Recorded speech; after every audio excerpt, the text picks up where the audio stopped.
নমস্কার, কেমন আছেন সবাই? আমার এই ছোট্ট গল্প ঘরে আজকে আপনাদের সকলকে স্বাগত জানাই। ভাবছেন তো এগুলো নিয়ে কি করছি? আর বলবেন না, কি যে বিপদে পড়েছি। মামার সঙ্গে দিব্যি সোনার দোকান টোকান সব ঘুরে এলাম, আর স্কুল যাওয়ার আগে দেখি ভীষণ আওয়াজ।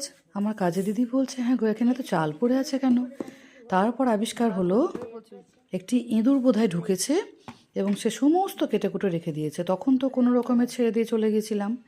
তারপরে বললাম যে এখন থাক, আমি স্কুল থেকে ফিরে এসে দেখব।